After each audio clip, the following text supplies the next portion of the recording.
This video is for business leaders who want to use a scientific method to persuade people positively using the principle of liking. Do you feel like some employees these days are just lazy, ungrateful, and defiant? If so, you're actually not completely wrong, but you are far from completely right to think of any employee in that way. There may be exceptions, but by and large, that's really not what the science says about these kind of things. So watch to the end of this video for bonus material on how you can use each type of these three principles of liking to motivate employees, and my recommended video that goes deeper into all three types of liking. So if you agree with what I just said about employees being lazy, ungrateful, and defiant, while you're not entirely wrong, it's mostly about the lazy, because we are lazy by evolution. That is, we try to conserve energy. So that is also part of your makeup. The other two, not so much. That basically just shows that you have kind of an attitude that sucks for thinking of them in that way, and that will not help your relationships with them, and it will not help your leadership. So you're going to have to suck up and own your own half of that, or your own 2/3 of that, if that's really how you feel about your employees of any age or any generation.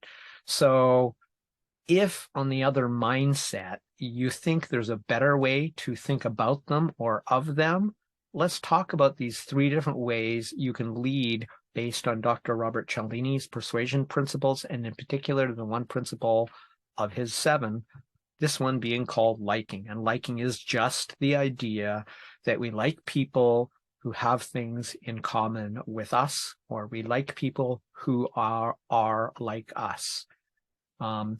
We're more likely to do business with and buy from people who are similar to ourselves. In other words, we like sameness more than we like difference. To a certain degree, we like difference, but if it goes very far, it's too different and we don't like it. In terms of our evolution, sameness is oftentimes the better, safer bet.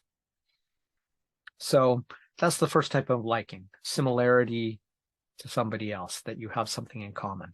The next two are my own, or at the very least, I've never heard anybody make these specific distinctions within the category of these levers of influence, as Cialdini calls them. And these two, the second one is that people like to be liked by other people. It feels good when you know people like you.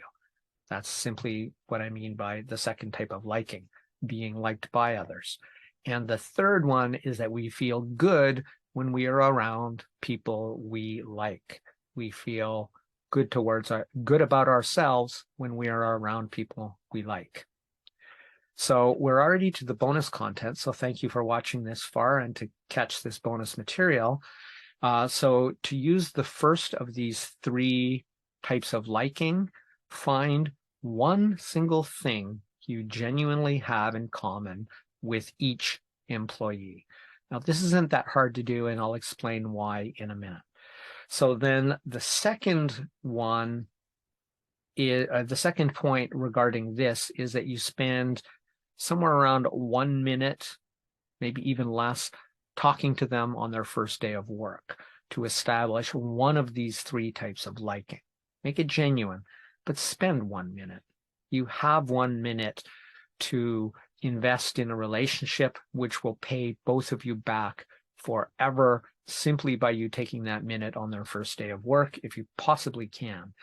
Pretty sure you can spare 1 minute. If you can't, well, then you're like every other boss and you won't stand out in a positive way. So for the second one, and this probably should be a separate interaction on a different day, though ideally, again, very nearly at the beginning of their employment, the first week to the first month, but favor towards the first week. So what you do is you now tell them why you like them without doing so directly. That is, you can say, I like you, but I've received that before I read a book that talked about that principle. And all it made me feel is suspicious of why somebody would say something so strange and normally unnatural for people to say.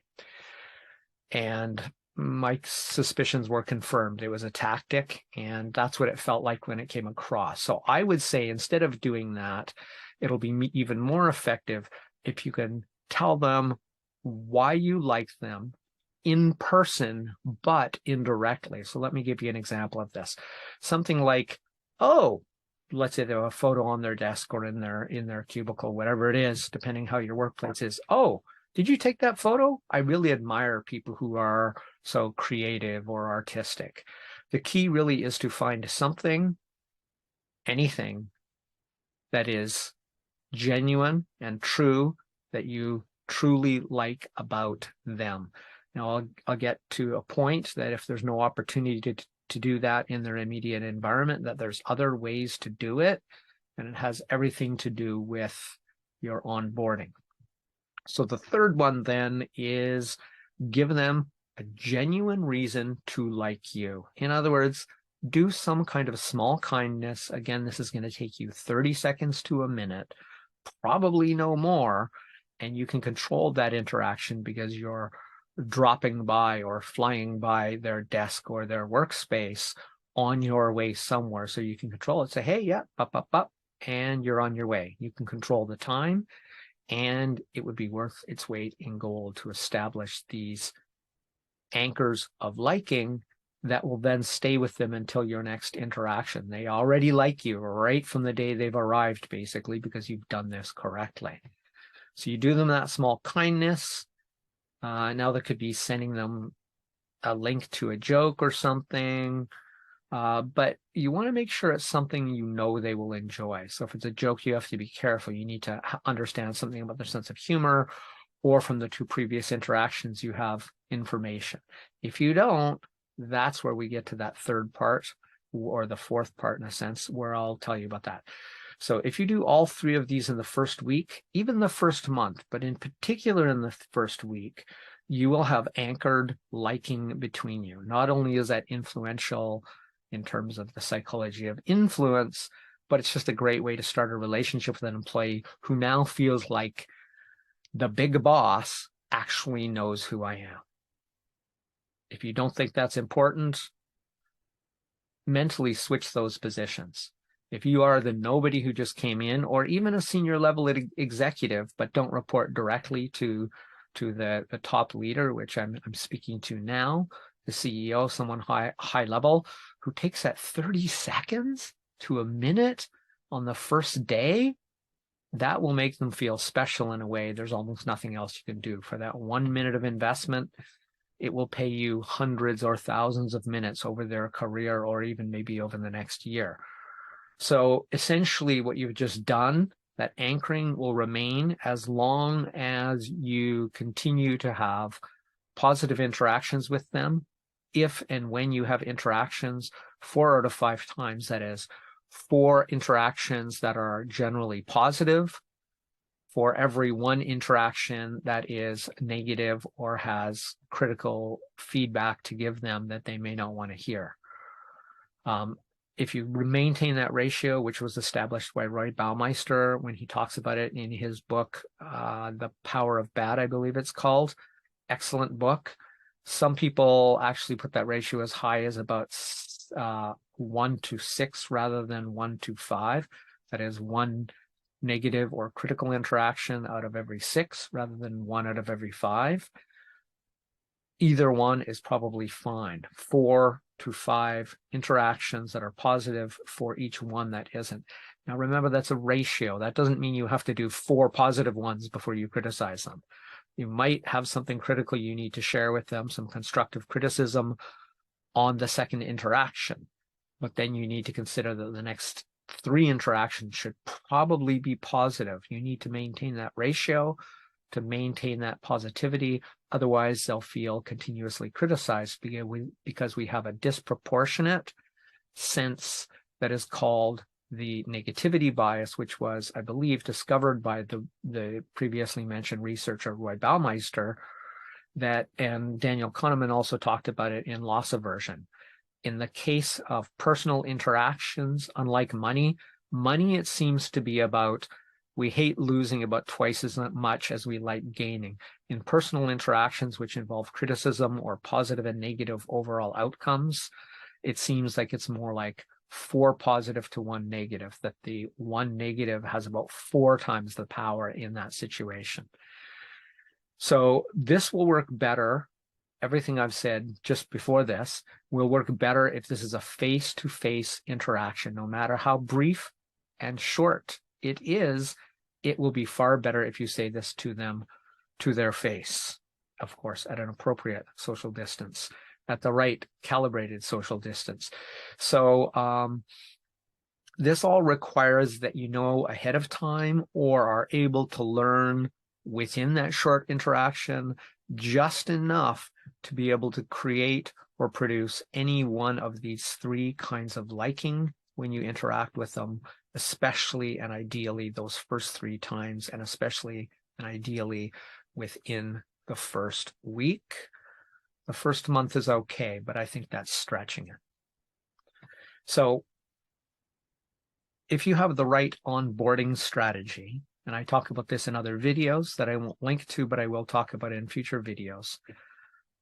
If you have that correct strategy, then you'll have more than enough information from that intake to make this thing virtually effortless. You can literally have something in mind that you want to inject into a natural conversation that's brief. Hey, did you see the baseball game? I personally couldn't care less about virtually every sport on earth. But if they're a sports fan and you know their team, you got liking right there for sure. Okay, so that's pretty much it. Now, please, if you want some more information on this, I would love it. And I hope this is of value to you.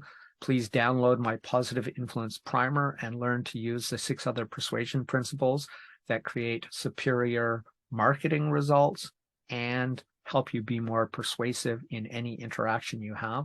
That link will be at the top of the description, just below the title of this video. And for the last part is the recommended video, which I believe comes up on this side here. There will be a tag right there, a card right there to watch that video, which will take you more into depth into liking, more about liking.